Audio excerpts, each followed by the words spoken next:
을 용서하여 준 것 같이 우리 죄를 용서하여 주시고 우리를 시험에 빠지지 않게 하시고 악에서 구하소서. 나라와 권능과 영광이 영원의 아버지의 것입니다. 아멘. 네, 오늘 우리에게 주신 하나님의 말씀은 룻기서 4장 1절에서 12절 말씀입니다. 룻기서 4장 1절에서 12절 말씀, 제 성경책으로 407페이지입니다. 구약성경 407페이지. 함께 교독하겠습니다. 룻기서 4장 1절. 보아스가 성문으로 올라가서 거기에 앉아 있더니 마침 보아스가 말하던 기업 물을 자가 지나가는지라. 보아스가 그에게 이르되 아무개여 이리로 와서 앉으라 하니 그가 와서 앉으매 보아스가 그 성읍 장로 10명을 청하여 이르되 당신들은 여기 앉으라 하니 그들이 앉으매 보아스가 그 기업 물을 자에게 이르되 모압 지방에서 돌아온 나오미가 우리 형제 엘리멜렉의 소유지를 팔려 함으로 내가 여기 앉은 이들과 내 백성의 장로들 앞에서 그들 것을 사라고 내게 말하여 알게 하려 하였노라. 만일 내가 물으려면 물으려니와 만일 내가 물으지 아니하려거든 내게 구하여 알게 하라. 내 다음은 나여 그 외에는 물을 자가 없느니라 하니 그가 이르되 내가 물으리라 하는지라. 보아스가 이르되 내가 나오미의 손에서 그 밭들 사는 날에 곧 죽은 자의 아내 모압 여인 룻에게서 사서 그 죽은 자의 기업을 그의 이름으로 세워야 할지니라 하니 그 기업 물을 자가 이르되 나는 내 기업에 손해가 있을까 하여 나를 위하여 물으지 못하노니 내가 물을 것을 내가 물으라 나는 물으지 못하겠노라 하는지라. 옛적 이스라엘 중에는 모든 것을 물으거나 교환하는 일을 확정하기 위하여 사람이 그의 신을 벗어 그의 이웃에게 주더니 이것이 이스라엘 중에 증명하는 전례가 된지라. 이에 그 기업 물을 자가 보아스에게 이르되 내가 너를 위하여 사라 하고 그의 신을 벗는지라.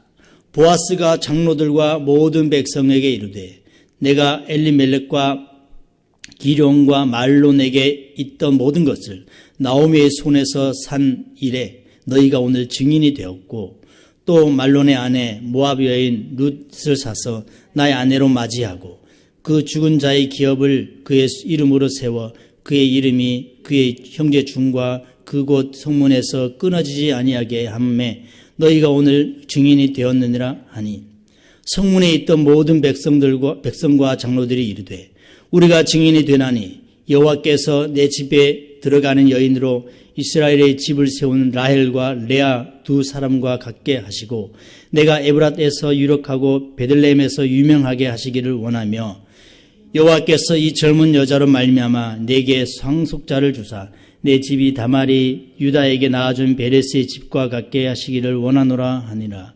아멘. 하나님 감사합니다.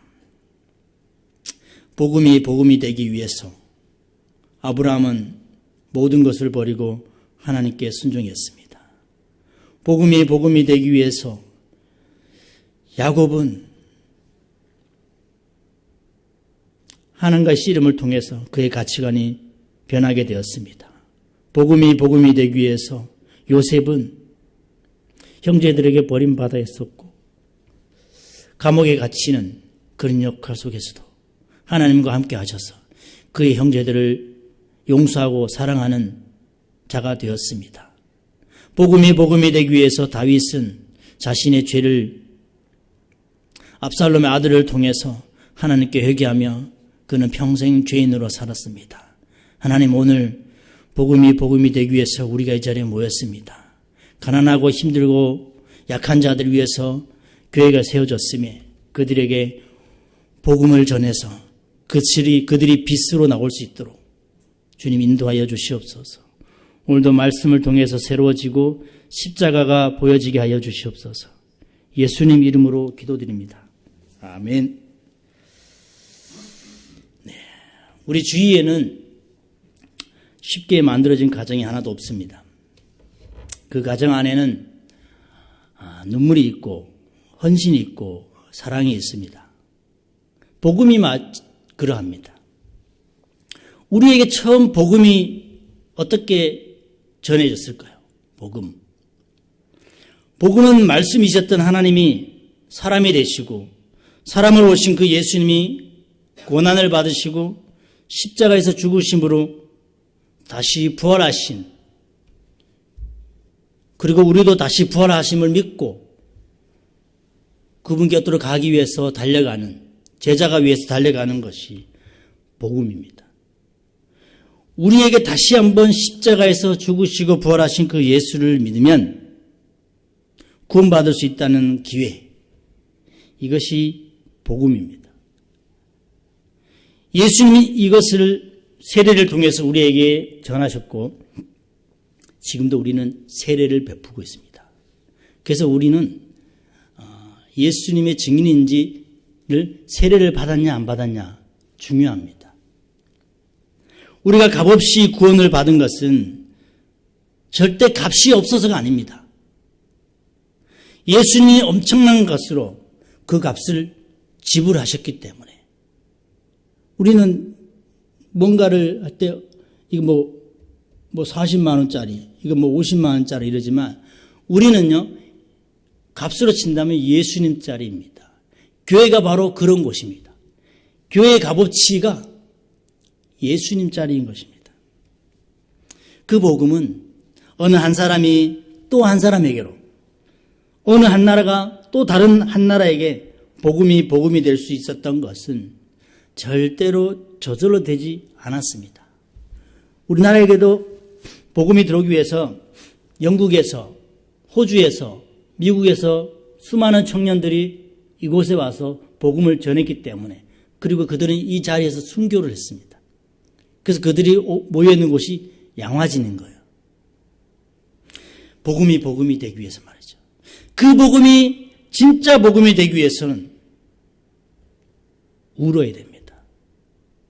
누군가는 울어야 되고 손해를 봐야 되고, 복음이 되기 위해서 교회가 세워진 것이었어요. 또 누군가가 죽어야 하는 희생의 대가를 지불했습니다.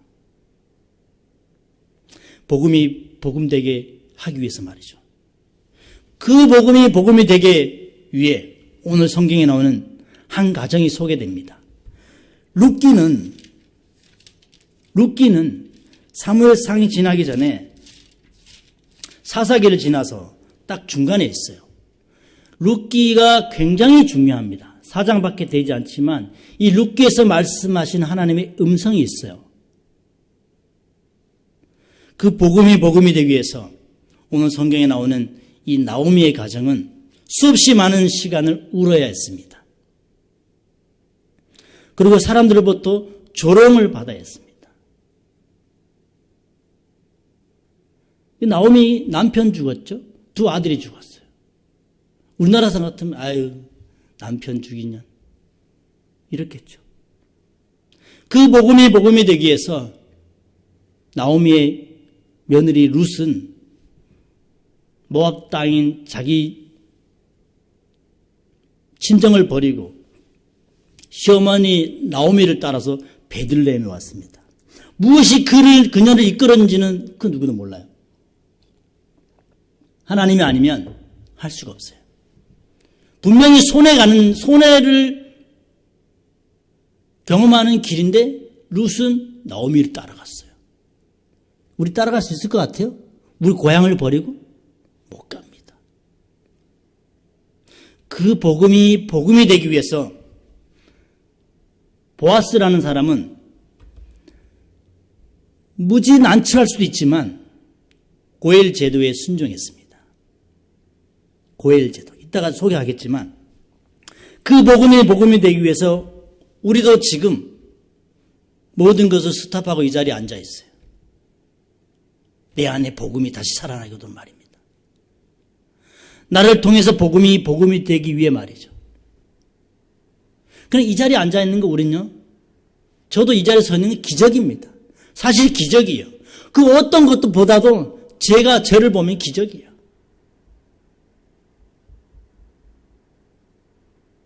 우리의 삶에서 가장 중요한 것은 무엇일 것 같습니까? 우리의 삶에서 가장 중요한 거, 정말 중요한 거, 한 가지만 가져야 되겠다면,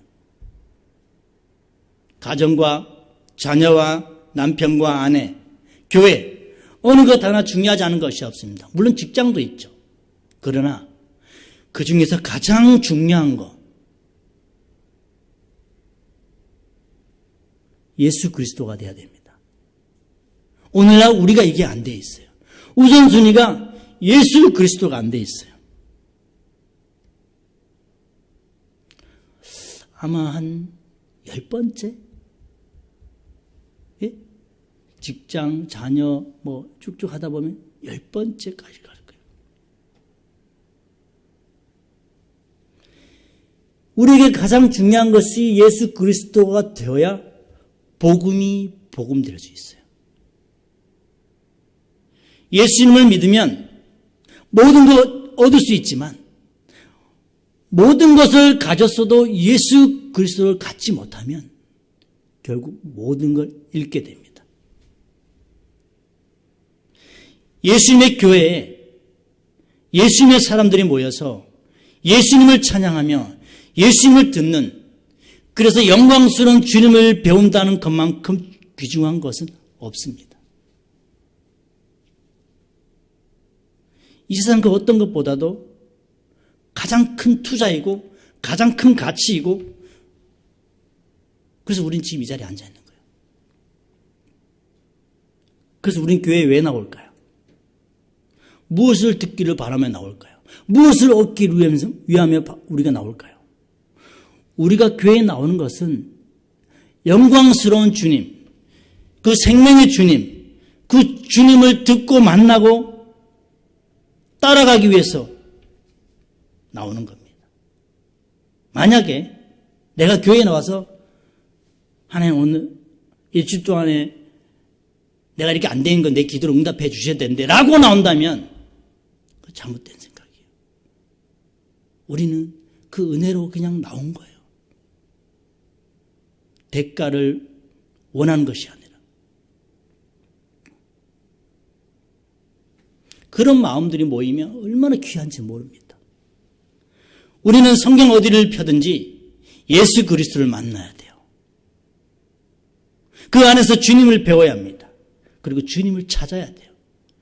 그러나 말씀을 들을 때 예수님을 배우지 못하고 예수님을 만나지 못하면 가장 슬픈 일입니다. 그래서 하나님의 말씀으로 상한 마음이 깨끗하게 되고 병든 마음이 치료되는 시간, 그 시간이 내 영혼이 반드시 이 시간 살아나도록 주님께 집중해야 돼요. 왜? 우리 또한 그 단 한 번의 예배로 삶이 바뀌었기 때문에. 저도 모르겠어요.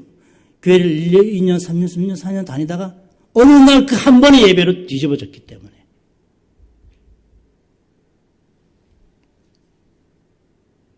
그래서 내 영혼이 살아나지 못하면 복음이 될 수 없어요. 내 영혼이 죄악에서 돌이키고 교만에서 돌이키고 거룩한 하나님의 사람으로 다시 새롭게 태어나는 곳, 그 자리가 예배의 자리입니다.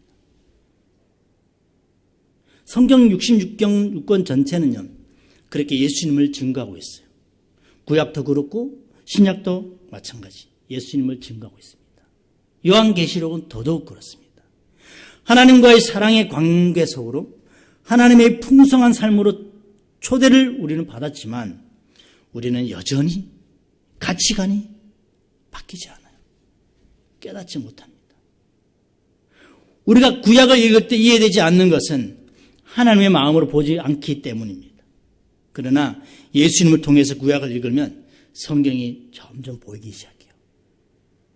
삶이 해석이 되어지고 내가 그동안의 시간들이 해석이 되어지는 시간을 맛보게 됩니다. 성경이 보이기 시작하면 내 삶의 문제가 다시 보여집니다. 어떻게? 은혜로 보여지게 돼 있어요. 그래서 내 삶의 열쇠는요, 성경 속의 예수님이며 말씀을 깨닫는 열쇠입니다. 제가 지금까지 말씀드린 이 모든 걸 함축한 것을 룻기가 깨달았어요. 룻이 깨달았다는 겁니다. 나오미와 살면서. 룻기서는 곳곳에 하나님의 일하심을 만날 수 있어요. 그럼 룻기의 주인공은 누구일 것 같습니까? 나오미일까요? 아니면 룻일까요? 보아스일까요?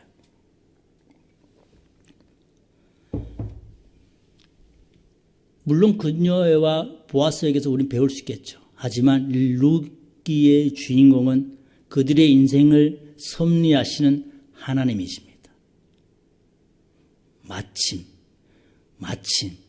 마침이라는 그 단어에 하나님이 역사하고 계시는 거예요. 우리는 우연히 길거리 가다가 교회에 들렸다. 그렇지만 하나님은 마침으로 역사하신다는 거예요. 마찬가지로 내 인생의 주인공은 내가 아니라는 겁니다. 하나님이십니다. 저도 한때는 내 인생을 왜 이렇게 하나님께서 이렇게 구겨지게 만들었을까 한 적도 있어요.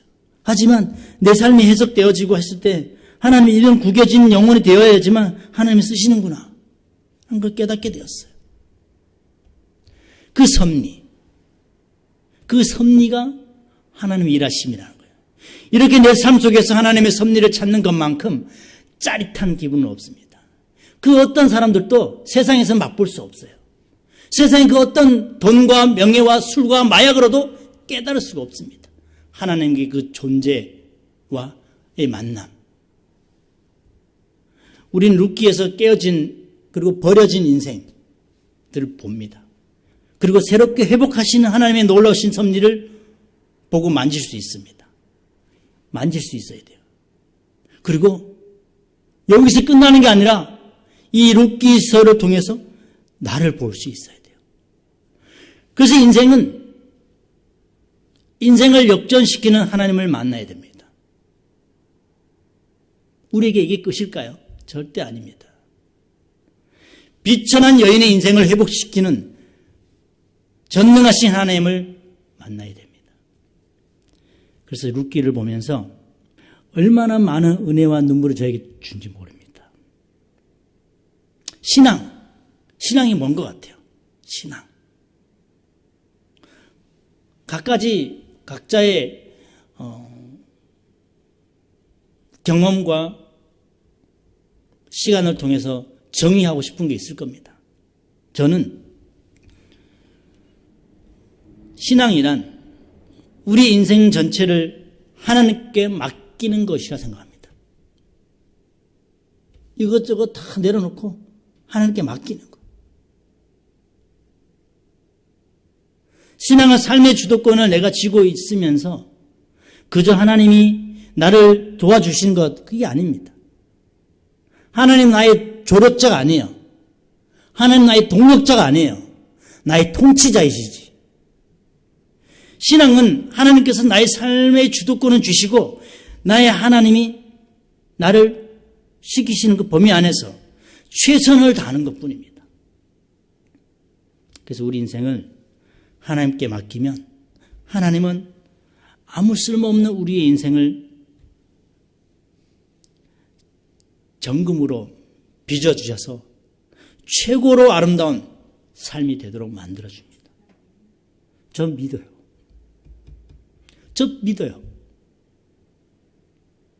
그것은 반드시 상한 마음일 때 가능합니다. 죽어야 부활이 있고 38년 동안 병든 자로 살아야 일어날 수 있고 눈먼 자로 살았어야 예수님을 만날 수 있는 거예요. 하나님은 그런 사람을 구원하시기 기뻐하십니다. 시편 34편 18절에 하나님은 여호와는 마음이 상한 자를 가까이 하시고 충심으로 통회한 자를 구원하시는도다. 충심으로 통회하는 자를 하나님은 구원하십니다. 우리는 여전히 고난 중이지만 좀처럼 잘 변하지 않는 나 자신이잖아요. 하지만 그 구원을 기대하기 때문에 우린 교회에 나오는 겁니다. 반대로 신앙생활이 신나지 않는 것은요, 그 주도권을 내가 쥐고 있고 하나님을 의지하려는 그런 상한 마음이 되지 않기 때문이에요. 그 주도권을 하나님께 드리면 그제서야 비로소 행복이 찾아옵니다. 주도권을 하나님께 안 드리기 때문에 안 찾아오는 거예요. 그래서 하나님은 너의 영혼이 더 상할 때까지 기다리고 있어요. 정말 나를 진심으로 찰 때까지. 모르겠어요. 저도 교회를 다닐 때 수많은 말씀을 들으면서도 믿지 않았어요. 믿음은 뭔지 하나님께 믿음을 달라고 기도했어요. 믿음이 도대체 뭔지 믿음을 달라고 기도했어요. 믿음은 모르니까 상한 마음이 되지 않으니까 믿음이 오지 않는 거예요. 하나님은 나오미와 룻을 아주 상한 마음으로 베들레헴으로 초청했어요. 그 누가 보기에도 나오미와 룻은요 회생불능한 가정이에요. 그냥 둘이 그렇게 살다가 늙어 죽는 걸로 사람들은 알고 있는 거죠. 그녀 둘을 하나님은 베들레헴으로 다시 초청했어요. 나오미와 룻은 모압에서 완전히 망한 상태로 오직 하나님 한 분만 바라보고 이스라엘로 돌아온 사람입니다. 지금도 베들레헴 땅은요, 예루살렘, 이스라엘 땅이 아닙니다. 베들레헴은 지금 이스라엘 어느 나라하고 같이 있죠? 갑자기 기억이 안 나네. 아니 이스라엘 땅 안에 있는 가자 지구가 어느 나라 땅이죠? 아프가니스탄.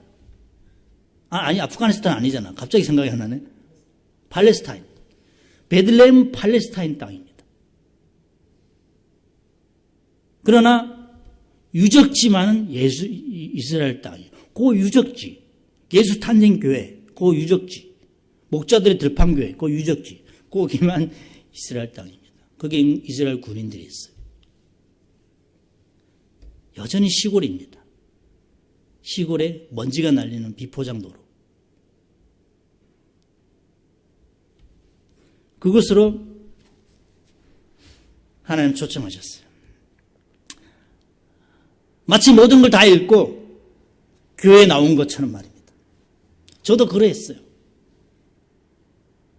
수중에는 아무것도 없었어요. 모든 것을 읽고 이제 그들은 모든 주도권을 하나님께 드렸습니다. 아무것도 할 수 없는 그런 존재로.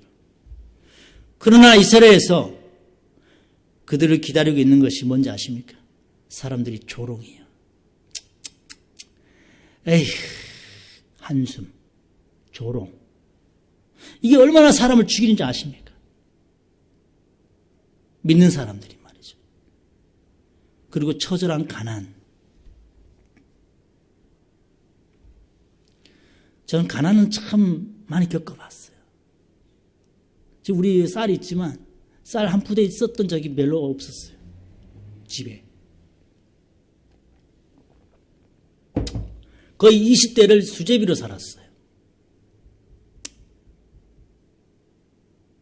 근데 하나님께 풍성하게 해주셨잖아요. 그리고 그들에겐 살 집도 없어요. 농사를 지을 수 있는 땅도 남아있지 않아요. 그녀들이 이스라엘에서 거지가 되지 않고 살아남을 수 있는 유일한 길이 하나 있다면 누군가와 결혼을 해서 아들을 낳고 또 그 사람이 그 땅을 사주는 길밖에 없습니다. 그런데 어때요? 불가능합니다. 불가능해요. 이 세상 남자들 중에서 거지에게 그리고 남편과 두 아들을 잃은 나오미에게 동정을 구하고 모압 여인 룻은요 얼굴이 검은 사람이에요. 이방 여자예요.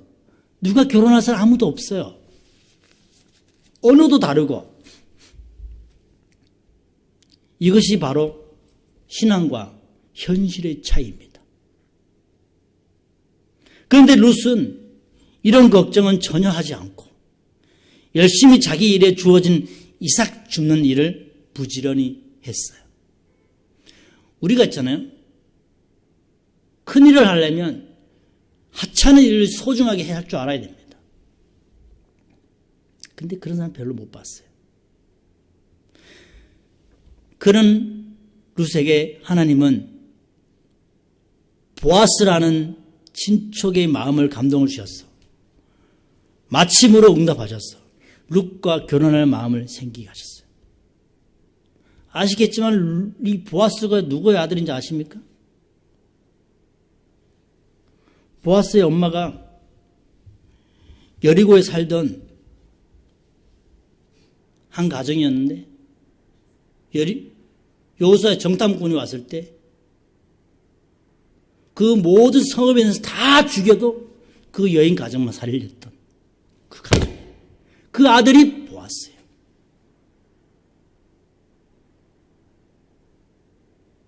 이 보아스가 룻과 결혼하기에는 걸림돌이 많았어요. 친족이 하나 있었어요. 우선순위에서 뒤처진 사람이 보아스였어요. 근데 이 사람은요, 고엘 제도에서 순서가 보아스보다 더 가까운 사람이었는데 이 사람이 방해하면 보아스와 룻은 결혼할 수가 없는 형편이었어요. 그러나 이 친족은 성격이 대단히 교활하고 계산적인 사람이었던 것 같아요. 그래서 이 보아스가 어떻게 지혜롭겠는지를 성경에 나옵니다. 우리가 생각하기에는 보아스가 은밀하게 밤에 이 사람을 찾아가서 야, 내가 룻의 자손을 낳아주고 싶은데 당신 좀 양보해 줬으면 좋겠다 라고 사정할 수도 있어요. 얼마든지. 그러나 보아스는 이 사람에게는 이런 방법이 통하지 않는다는 걸 알고 있었어요. 왜냐하면 이 사람은 언제든지 말을 바꾸는, 수시로 말을 바꾸는 그런 사람, 이랬다 저랬다 이런 사람이었어요. 자기 자신과 룻만 난처해 줄 수 있기 때문에 소문나면요 난처해지지 않아요. 그래서 보아스가 택한 방법은요, 갑자기 불러서 모든 사람이 있는 곳에서 공개적으로 그 사람의 의사를 타진하는 거였어요. 그래서 보아스는 과연 누가 룻의 기업 물을 자가 되느냐 하는 것을 개인적으로 하지 않고 성읍에 있는 장로 10명 앞에서 공개적으로 이 문제를 내려놓았던 겁니다. 오늘 1절을 보니까 이렇게 말씀합니다. 보아스가 성문으로 올라가서 거기에 앉아있더니 마침 나오죠. 이 마침 성경에 무수히 많이 나옵니다. 이게 하나님이 역사하시는 거예요. 마침 보아스가 말하던 그 기업 물을 자가 지나가는지라.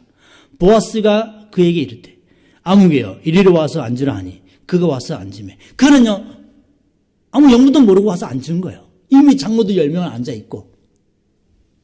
일단 보아스는 성읍에 올라가서 자기보다 가까운 친족이 나타나는 것을 기다렸어요. 그랬더니 마침 그 친족이 성문 앞을 지나가는 겁니다. 그래서 보아스가 이렇게 한 이유는요, 이 사람에게 딴 생각을 하거나 딴 말을 할 기회를 주지 않기 위해서요. 그만큼 이 사람은 상대하기 까다로운 대상이었어요. 그래서 변덕이 심하고 까다로운 상대는요, 많은 사람들 앞에서 공개적으로 문제를 다뤄야 넘어지지 않겠다 생각하고 보아스는 그렇게 했던 겁니다. 그렇게 하면 나중에 딴 말을 하기 때문에. 오늘 3절 4절 보아스가 그 기업물을 자에게 이르되 모압 지방에서 돌아온 나오미가 우리 형제 엘리멜렉의 소유지를 반려하므로 내가 여기 앉은 이들과 내 백성의 장로들 앞에서 그것을 사라고 내게 말하여 알게 하려 하였노라. 만일 내가 물으려면 물으려니와 만일 내가 물으지 아니하려거든 내게 구하여 알게 하라. 내 다음은 나요. 그 외에는 물을 자가 없느니라 하니 그가 이르되 내가 물으리라 하는지라. 원래 이스라엘 백성들은요, 땅을 사고 팔 수 없게 돼 있어요. 땅을 사고 팔 수 없어요. 왜냐하면 이스라엘의 모든 땅은요, 주인이 등기가 어디로 된지 아세요? 하나님으로 돼 있어요. 하나님이 주인이시기 때문에 땅을 팔고 살 수 없어요. 그래서 이스라엘 백성들에게 그 땅을 사용할 권리만 가졌어요. 그 권리를 파는 거예요. 권리를 파는, 경작할 수 있는 권리. 그래서 그 땅을 경작할 권리를 사고 파는 겁니다. 이게 예레미야 때도 그런 거예요. 예레미야도 그 땅을 산 게 경작할 권리를 산 거예요. 그리고 7년 있다가 나오미의 남편 엘리멜렉은 모압 땅으로 가면서 자기 땅의 사용권을 다른 사람에게 팔고 갔던 거예요. 여기서 나오미가 엘리멜렉의 땅을 팔려고 한다고 돼 있잖아요. 엘리멜렉의 땅을 팔려고 한다로 돼 있는데 이것은요, 실제로 나오미가 그 땅을 팔려고 한다는 뜻이 아니에요. 원래 이 땅은 나오미의 남편 엘리멜렉의 땅입니다. 그 엘리멜렉의 친족들에게서 나오미와 그 아무개가 있는 거예요. 근데 아무개가 더 높은 거죠. 엘리멜렉의 것인데 남편도 죽고 두 아들도 죽었잖아요. 그러면 가장 한 유력자가 아무개라는 사람인 거죠. 그러니까 때문에 나오미가 그 땅을 내어놓아야 한다는 뜻입니다. 즉 나오미는 더 이상 그 땅을 경작할 수가 없고 소유할 수가 없고 그 땅은 가까운 친족에게 넘어가는 거예요. 자, 그러면 그 친족이 어떤 것 같아요? 싼 값에 살 수 있잖아요. 경작할 권리를. 그죠? 근데 여기에 아주 미묘한 문제가 하나 있는 거예요. 즉 나오미가 법적으로 소유하는 그 땅은요, 이미 다른 사람에게 넘어가 있는 상태에 있는데, 그죠? 팔았으니까. 나오미가 소유권을 도로 찾으려면 누군가가 나오미와 결혼해서 아들을 낳아주고 또 그 땅도 사주어야 했던 거예요. 이 보아스는 가까운 친족에게 나오미에게 이런 사정이 있는데 어떻게 할 거냐고 하니까 이 사람은 놀랍게도 자기가 나오미의 고엘이 되어주겠다고 선뜻 나선 겁니다. 이 고엘이라는 것은요, 약하고 병든 자의 그것을 내가 대신 해주는 거예요. 이스라엘 고엘 제도. 어떻게 생각하면 이 사람이 대단히 관대한 사람 마음으로 가진 것 같지만 실제로는요, 이기적인 마음이었어요. 이 사람 생각으로 보면 자기가 나오미의 고엘이 되어서 결혼을 하더라도 어차피 나오미는 늙어서 아이를 낳을 수가 없잖아요. 그래서 이 사람 생각한 건, 나오미의 내가 고엘이 되어서 결혼을 하고 아이를 못하면 결국 그 땅 경작권은 내가 가질 수 있기 때문에 해야 되겠다 라고 생각을 한 거예요. 그래서 이 사람은요, 순수한 의도로 나오미의 기업 물을자가 되겠다 한 것이 아니라 그 땅을 자기가 차지하려고 기업 물을 자가 되겠다고 한 거예요. 우리나라도 그렇지만 이스라엘 백성들에게는 땅을 넓히는 것이 아주 큰일입니다.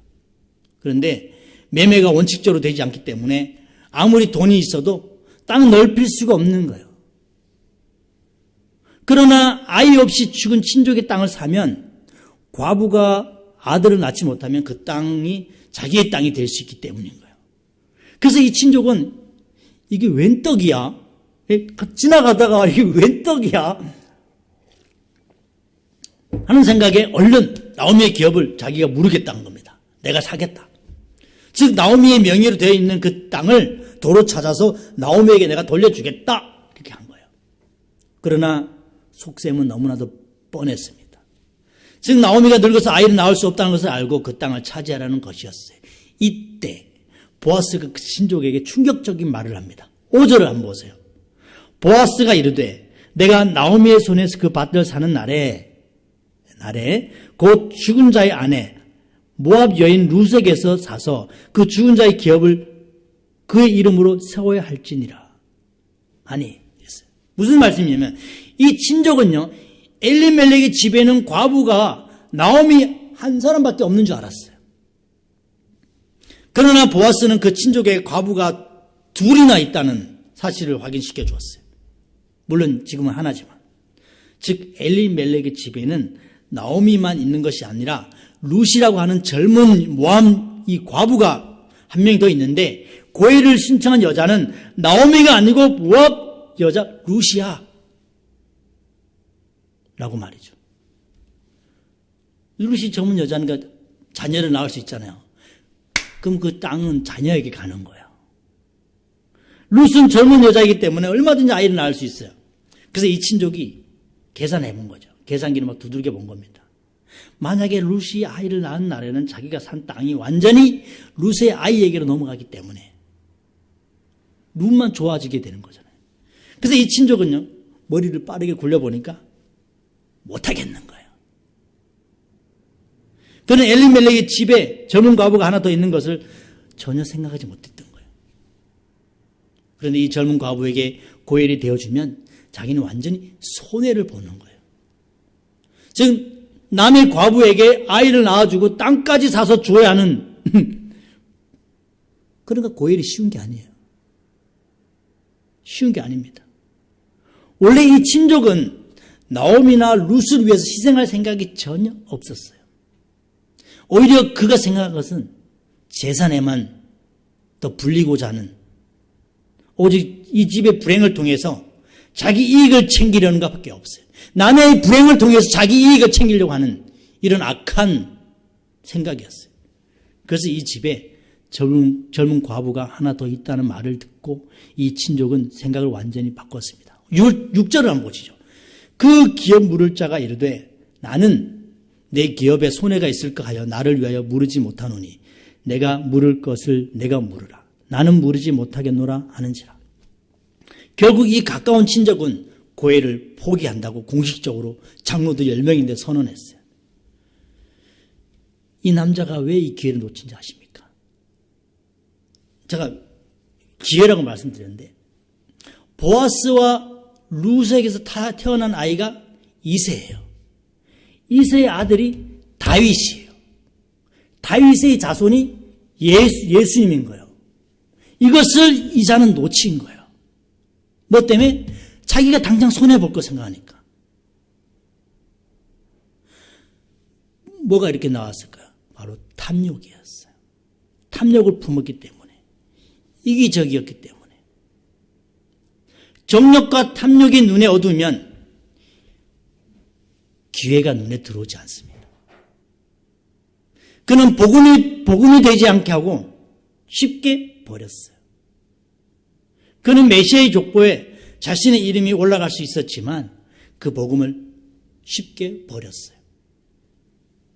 복음이 되기 위해서는 내 욕심을 버려야 합니다. 그래서 그럼 우리에게 언제 기회가 찾아올까요? 그 기회는요, 대가 지불을 해야지만 찾아옵니다. 대가 지불을 하지 않고 얻으려고만 하는 그 탐욕, 탐심, 욕심, 이기심, 복음이 되지 않아요. 우리는 책임을 지고 대가를 지불할 수 있는 복음이 되어야 됩니다. 우리는 가끔 이런 말을 해요. 하나님은 나의 삶에서 너무 멀리 계신 것 같다. 하나님이 보이지 않아. 그러니까 여기서 들어보고 저기서 들어보고 하는 거예요. 저도 마찬가지로 그랬어요. 저기 교회 다니면서 집회도 듣고 뭐 외국에서 온다는 분들 오면 가서 머리도 뒤밀고 안수도 받고 그랬었어요. 너무 멀리 계신 것 같아서.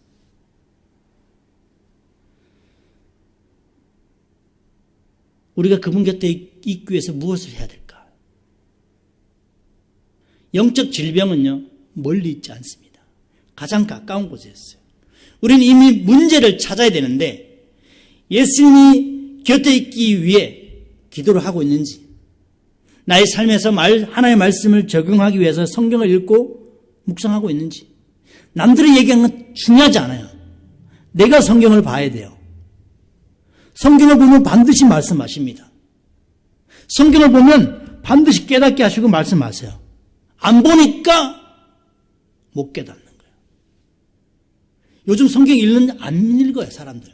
안 읽습니다. 유튜브 보고 인터넷 보는 거 더 좋지, 성경 보는 거. 그리고 내가 예배를 참석하고 있는지, 하나님과의 관계를 통해서 나에게 도전을 주고 그런 사람들과의 관계를 가지고 있는지,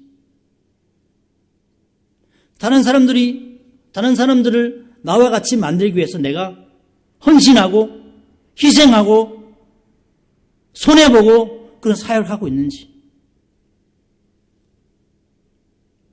그러다 보면 내가 치유가 되는 거예요. 어느 순간 내가 십자가 앞에 와 있는 거예요. 주님과 가까이에. 어떤 고통과 아픔이 있다 할지라도 이런 대가를 지불할 수 있는 복음, 기꺼이 드릴 수 있는 복음이 되어야 됩니다.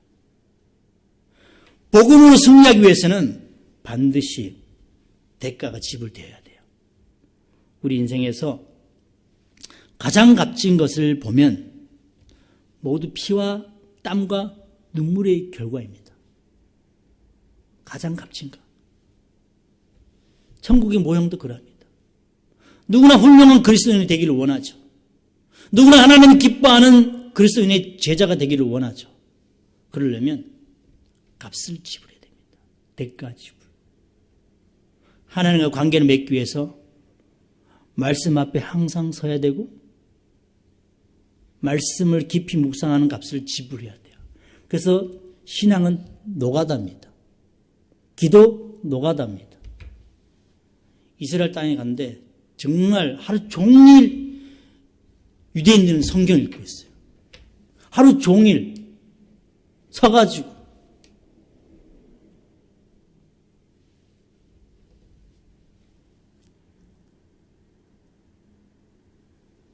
그런 헌신과 충성을 지불해야 됩니다.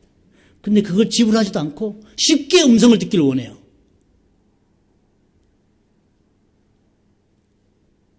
오늘 예배 자리에서 나의 시간을 하나님께 드리는 것처럼 이렇게 우리는 하나님께 지불을 해야 돼요. 우리가 하나님의 아름다운 성전을 세우기 위해서는 우리 모두가 책임을 느껴야 됩니다. 하지만 영적 질병은요, 자신의 눈에는 보이지 않아요. 남의 눈에는 보이는데 자기의 눈에는 보이지 않아요. 저도 저가 보이지 않을 수도 있어요. 그 질병은 무엇을 치료된지 아십니까? 말씀밖에 없어요. 그리고 값을 지불하는 성전이 될 때 그 성전은 아름다운 성전이 되는 겁니다. 바로 이 성전이 말이죠. 결국 나오미의 이름 모를 이 친족은 악한 사람이었어요. 만약 이 악한 사람이 나쁜 마음을 먹고 고해를 이용하면 보아스나 룻은요 아무도 할 수 없었어요. 그러나 이 악한 친족은 오직 경제적인 손해만 생각하고 고해를 포기했기 때문에 보아스와 룻이 합법적으로 결혼할 수 있었던 거예요. 그래서 우리는요 어렵고 미묘한 일을 눈앞에 두고 있을 때 기도의 자리가 필요합니다. 선택의 길에서 중요한 일이 악한 자의 방해로 실패하지 않도록 하나님께서 간섭해달라고 기도해야 됩니다. 기도는 얼마나 많이 간지 몰라요. 35세 하나님 저는 무엇을 해야 하나님 기뻐하실까? 하나님 제가 무엇을 해야 기뻐하실까요? 이렇게 죄악으로 가득 찬 저를 어디에 쓸 수 있겠습니까? 라고 기도한 적이 있어요. 우리가 합심해서 기도하면 이상하게 악한 자는요 바보가 됩니다. 그렇게 똑똑하고 지혜 있는 사람도 있잖아요. 멍해져 버려요.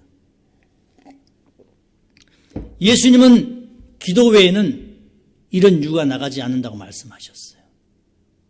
아마 보아스가 이렇게 바쁘게 일하는 시간에도 나오미와 룻은 기도하고 있었을 거예요.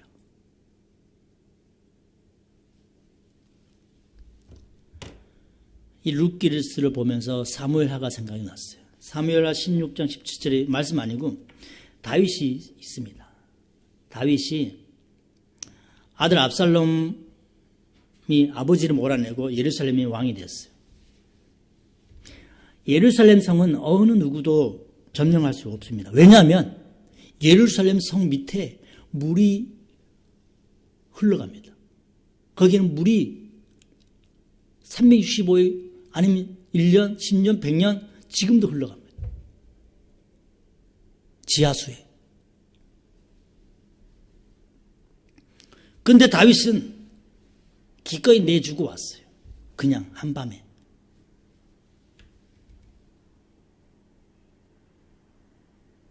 다윗은 아들에게 밀려서 피난을 떠날 때 그때 압살롬에게 아히도벨이라는 머리가 좋은 신하가 하나 있었어요. 이 사람은 다윗의 전략을 꿰뚫고 있는 사람이었어요. 이 아히도벨은요 압살롬에게 군사 2천만 명만 주면, 2천만 주면 따라가서 다윗을 죽이고 백성을 데리고 오겠다고 했어요. 이건 너무나도 무서운 전략이었어요. 왜냐하면 아직 다윗은 시내를 건너지 못하고 있었기 때문에. 이 아히도벨이 군사를 데리고 쳐들어오면 100% 죽을 수밖에 없는 처지였어요. 그런데 하나님께서는요, 압살롬의 마음을 미련하게 하셔서 아히도벨의 이 천재적인 모략보다는 후세의 계략을 듣게 됩니다. 그래서 다윗은 그 위기를 벗어날 수 있었어요. 그런데요, 다윗도 그걸 알고 있었어요. 그래서 다윗이 이렇게 기도했어요. 여호와여, 원하옵건대 아히도벨의 모략을 어리석게 하옵소서.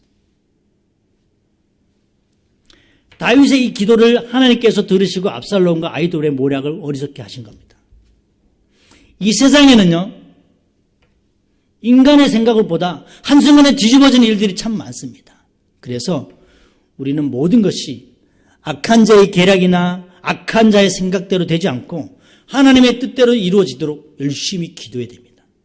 우리 TV에 보니까 악한 자들은요, 더 열심히 일한답니다. 악한 자들은요, 더 열심히 일해요. 우리는 그보다 더 열심히 기도해야 돼요. 믿음이 없는 이 친족은요, 하나님의 일이 있어서 엑스트라입니다. 엑스트라. 루키의 엑스트라. 하나님의 일에는 엑스트라가 있고 주인공도 있습니다. 그러나 하나님의 일에는 엑스트라가 결코 주인공이 될 수 없어요. 왜? 그는 언제나 손해는 안 보려고 하기 때문에. 믿음도 없는 이 친족이 주인공의 자리를 빼앗아 보려고 했지만 그의 믿음은 어림도 없었어요. 복음이 되려면 이런 믿음으로는 될 수 없는 거죠. 그는 금전적인 손해만 생각하고 하나님의 축복은 전혀 생각하지 않았어요. 그래서 그 자리에서 신발을 벗어던지고 딴소리하지 않겠다고 권리를 포기한 겁니다. 오늘 9절 10절 보시면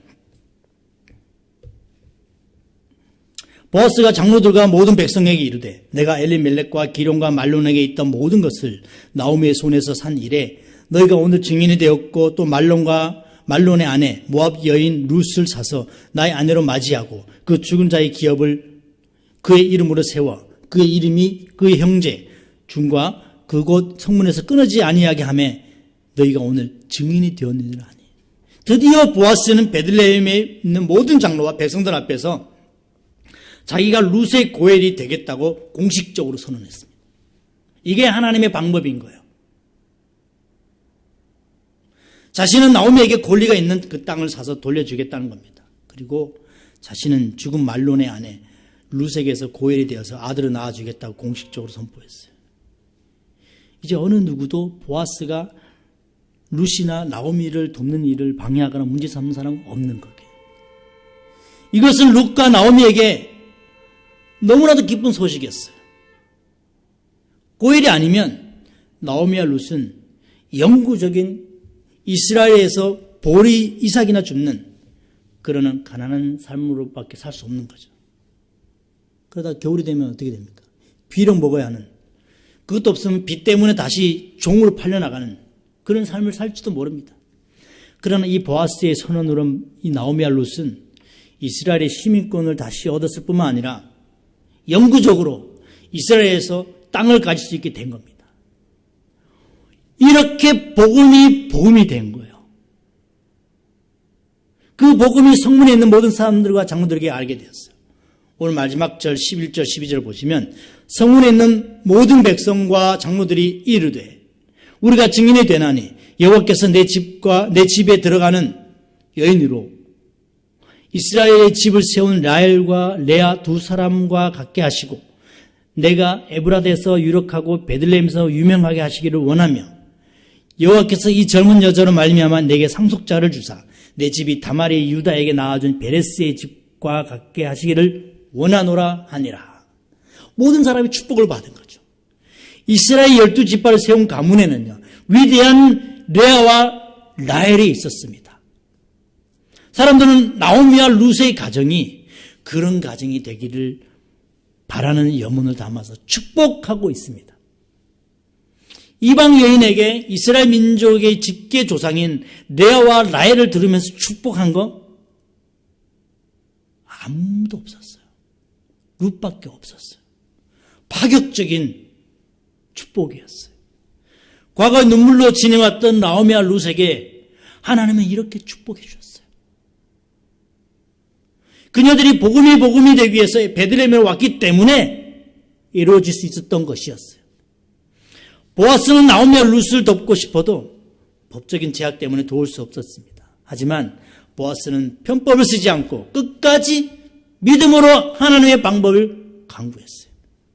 그렇게 했을 때 결정적인 순간에 방해자가 제거되고 당당하게 나오미와 룻을 도울 수 있게 된 겁니다.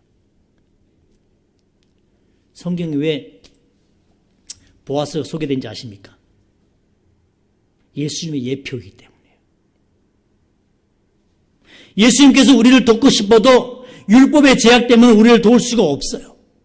그래서 예수님은 철저하게 자기 자신을 율법에 복종시켜서 속죄의 십자가를 지신 겁니다. 그 결과 우리와 하나님 사이를 가로막고 있던 모든 죄, 그 장막을 사라지게 하시고 예수님은 마음껏 우리를 위해 도울 수 있게 된 거예요. 그리고 지금도 그 축복은 믿음을 가진 사람을 통해서 이루어지고 있습니다. 그래서 룻은 보아스를 만나서 인생이 대역전되었죠. 그래서 인생은요, 만남에서 이루어집니다. 만남의 연속. 어떤 사람을 만나냐. 우리의 인생은 만남에 의해서 풍성하게 될 수도 있고 그렇게 되지도 않을 수도 있습니다. 좋은 미래는 좋은 만남을 통해서 창조되고 나쁜 미래는 나쁜 만남을 통해서 창조가 됩니다. 보아스는 룻을 만남으로 그의 인생이 행복하게 되었어요. 복음을 만나면 소망이 생기고 마음이 기뻐지고 즐겁게 되고 행복해지는 이게 복음이에요. 누군가 얘기를 들었는데 기분이 찝찝하고 기분이 나빠. 복음이 아닌 거예요. 우리는 누구를 만났냐가 중요합니다. 누구를 아느냐가 중요해요. 누구의 눈에 드느냐가 더 중요합니다. 누구를 선택하냐 중요하죠. 룻은 구속자인 보아스를 만남으로 모든 것을 회복했죠. 하나님은 그렇게 나오미와 룻에게 어마어마한 축복을 주셨어요. 성경에서 그 어느 여인보다도 이만한 축복받은 여인 없을 것 같아요. 룻이 감당도 못할 복음, 그 복음의 깊이와 넓이와 높이 룻도 몰랐을 겁니다. 자기의 자손을 통해서 구원자가 탄생하실지 예수님의 족보에 오를지 알았겠어요? 이처럼 우리 인생을 역전시킬 수 있는 분은 예수님 한 분밖에 없어요. 무명한 자 같으나 유명한 자로, 죽은 자 같으나 살게 하셨고, 근심하는 자 같으나 기쁘게 하셨고, 모든 질병에서 우리를 자유케 하시는 그분. 그렇게 복음이 되려면 성령님이 내 안에 살아 움직일 수 있도록 예수님의 시스템으로 돌아가야 됩니다. 예수님의 시스템. 예수님은 우리의 친족이 되어주셨어. 예수님은 우리의 유력자가 되어주시고 예수님께는 통성함과 충만함과 그 모든 것이 다 있습니다. 근데 누구를 찾아갑니까? 십자가를 찾아가야지.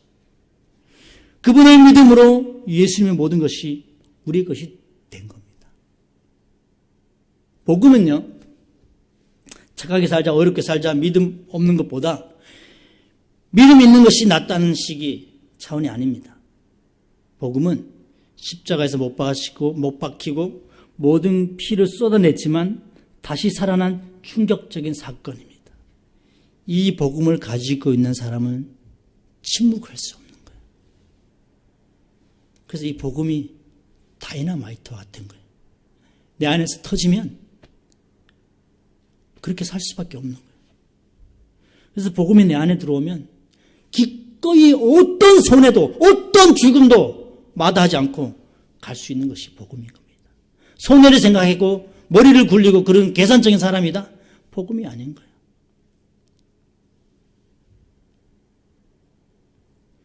예수님은 누구보다도 나를 잘 아시는 분이에요. 내가 어떻게 살지. 그래서 예수님 우리를 기다리고 있어요. 나에게 돌아오기를. 복음이 너를 통해서 복음이 되기 위해서 기다리고 있는 줄 모릅니다. 그 복음 앞에 찬양하며 늘 기도하며 말씀 앞에 순종하는 저희들이 되길 주님의 이름으로 축원합니다. 기도드리겠습니다. 하나님 감사합니다. 내 안에 복음이 되기를 원합니다. 하나님 다시 한번 우리에게 주신 그 기회를 놓치지 않고 순종하며 다시 복음으로 우리 가정이 일어설 수 있도록 주님 축복하여 주시옵소서. 주님 숲기를 위해서 기도드립니다. 이곳에 마음이 억울하고 원통하고 마음이 상한 자들이 모두 모여서 하나님을 예배하며 기뻐하며 자유할 수 있는 그 자리, 그 아들남굴로 우리를 초청하신 그 하나님을 찬양합니다. 하나님, 다윗이 예루살렘을 다시 만든 것처럼 다시 주님 숲기회를 세워질 수 있도록 축복하여 주시옵소서. 예수님 이름으로 기도드립니다. 아멘. 사도신경 드리고 찬양하며 축도로 예배를 마치겠습니다. 전능하사 천능하신 하나님 아버지를 내가 믿사오며 그 외아들 우리 주 예수 그리스도를 믿사오니 이는 성령을 잉태하사 동정녀 마리아에게서 나시고 본디오 빌라도에게 고난을 받아 십자가에 못 박혀 죽으시고 장사된 지 사흘 만에 죽은 자 가운데서 다시 살아나셨으며 하늘에 오르셔 전능하신 아버지 하나님 우편에 앉아 계시다가 거기로부터 살아있는 자와 죽은 자를 심판하러 오십니다. 나는 성령을 믿으며 거룩한 공교회와 성도의 교제와 죄를 용서받는 것과 몸의 부활과 영생을 믿습니다. 아멘. 다 함께 일어나셔서 찬양하며 축도로 예배를 마치겠습니다.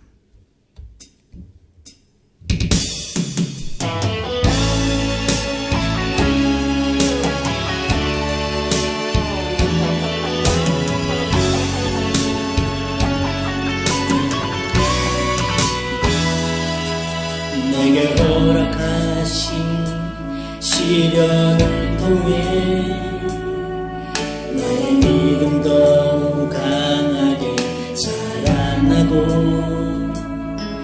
험한 산과 골짜기 지나는 동안 주께 더 가까이 나를 이끄시네. 내가 겪는 시험이 어렵고 힘겨워도 내 주님보다 크지 않아요. 내 앞에 바다가 갈라지지 않으면 주가 나로 바다 위 걷게 하리. 나는 믿네. 주의 능력으로 내 삶 새롭게 되리. 나는 믿네. 주의 능력으로 담대히 나가리라. 주와 함께 싸워 승리하리라. 날마다 믿음으로 나 살아가리. 이제는 우리 주 예수 그리스도의 은혜와 하나님의 놀라우신 사랑과 성령님의 내주교통 충만하심이 오늘도 복음이 되기 위해서 하나님 앞에 순종하며 희생하기 위해 달려가는 주님의 숲기의 성도들의 머리 위에 이제로부터 영원토록 함께할지어다. 아멘.